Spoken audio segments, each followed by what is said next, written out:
and welcome to the SciFirst MovieTalk episode. So in this episode, I'll be discussing the 2020 Netflix fantasy animation Over the Moon, as directed by Keane. The movie is a contemporary adaptation of a traditional Chinese tale about, and I apologise for all the names in this episode, Chung, the goddess of the moon, and her love for an archer by the name of Hong Yi, told in vibrant animation for a modern audience through the eyes of a 13-year-old girl by the name of Feifei, as voiced by Cathy. After losing her mother, Feifei can't let go of the stories her mother used to tell her about the love between the ancient goddess Chung and Hong Yi, and how Chung still waits for Hong Yi on the moon. A love that has crossed the ages as Chung yearns with desire to be with Hong Yi once again. When Feifei's father, as voiced by John Cho, looks to be falling in love with somebody else, Mrs. Jeong, as voiced by Sandra Oh, Feifei looks to the moon for answers, believing in Chan's legend and her eternal love, wanting to get proof for her father that his love for her mother should be everlasting. So she sets forth in designing and building her own rocket and manages, with a little help from Chung, to get to the moon, along with a stowaway, her supposed to-be brother-in-law, Chen, as voiced by Robert G. Chu. Together they must help Chung, as voiced by Phillipa, find a gift that is fabled to bring back Hong Yi, anyway, to her, but along the way must overcome a number of obstacles and embark on a wondrous and enchanting adventure to find out just where Feifei's heart really lies. Hopefully that's the last of too many of the tongue twisters. And I do apologise, I am useless at some of these pronunciations, but so what I must say is that this was an absolutely wondrous film. Nothing near to what I was expecting, but in the best way possible. To be honest, I don't actually know what I was expecting. Only that it wasn't quite what I got. If that makes any sense whatsoever. Indeed, this is a nice and sweet animation with a really intriguing story. If perhaps at points I did find it a little bit odd. It's a film of two halves, interconnected by a single theme, I found. The first is a poignant and somewhat powerful story about family, love, and loss. About how we sometimes cope with the loss of a parent as a young child, looking to others to guide us through this process. Changing or clinging on to all of their essence in fear that we might lose them in our hearts forever. Then we head off to the moon, where a flight of fantasy takes over from the more grounded reality we had become accustomed to.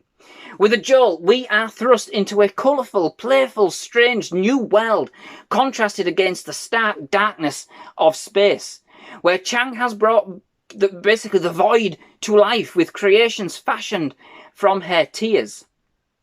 Now, I have to admit that I thought it was an odd mix of styles, but in the end, one which resulted in a thoroughly enjoyable experience all round. It perhaps wasn't as cohesive as I would have liked it to have been, nor as wholly original given the concepts, but its animation, storytelling and direction were just enough to see us through this adventure with a real sense of fulfillment. It had a warm and welcoming family mantra, not without tragedy, but it handles this in a soft and sensitive way, whilst pushing forward with the despair, the angst, and indeed the loneliness felt following the loss of a loved one. It captures the sadness felt by Feifei and kind of bottles it with love, emotion, wonder and belonging, never outstaying its welcome, and providing a more upbeat and fantastical twist in the story that serves to celebrate life and our memories, whilst also showing us that we can move forward and still have love for those we've lost. It also offers viewpoints from both Feifei and her father, which I thought was a real nice touch, and neither is kind of diminished or sidelined. We see the strong bond that Feifei has developed with her father in the absence of her mother, but also the longing for companionship from her father, and indeed the story, although the story does concentrate on the angst and the emotion felt and experienced by Feifei, it didn't lose sight of the loss and the heartbreak felt by her father, seeing it from both perspectives. But as I've touched on, much as I enjoyed the experience, I did think it worked for what the film was trying to convey.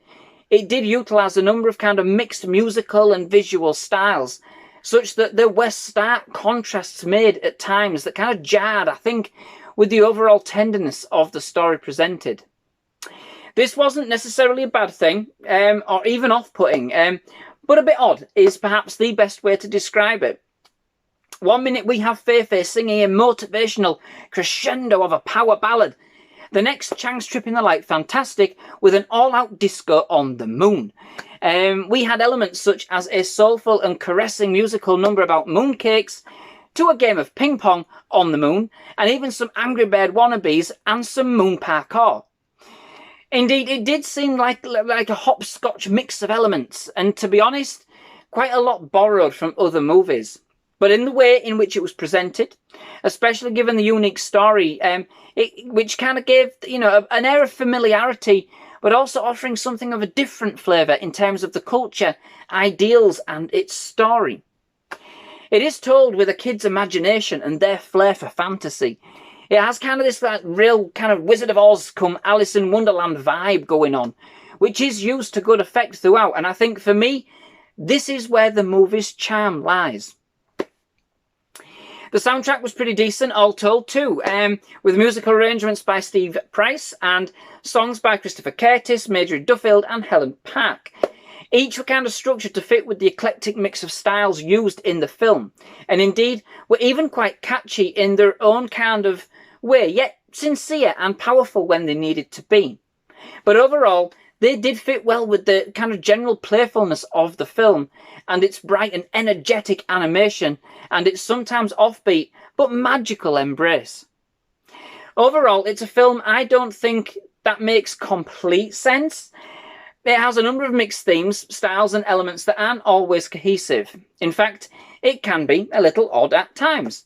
But in this, and although it does take elements from other similar animations, it does have quite a charm of its own. Quite a quirky appeal with a decent emotional counterweight. It's a playful film that, might not always know what it wants to be, but it's sweet and charming enough, bringing kind of an endearing and thoughtful tale to life, in an adventurous and often vibrant and dazzling display. The story isn't perhaps quite as smooth as I would have hoped, but it is still a delightfully enjoyable experience. So, that brings me to the end of this episode. Many thanks for watching. I do hope you've enjoyed it. If you have, please leave a like. Please do hit that subscribe button for more movie reviews, trailer reactions, and other movie-related content. Absolutely loved having here at SciFirst MovieTalk, and definitely love to have you back. But most of all, just thank you very much for watching. Goodbye.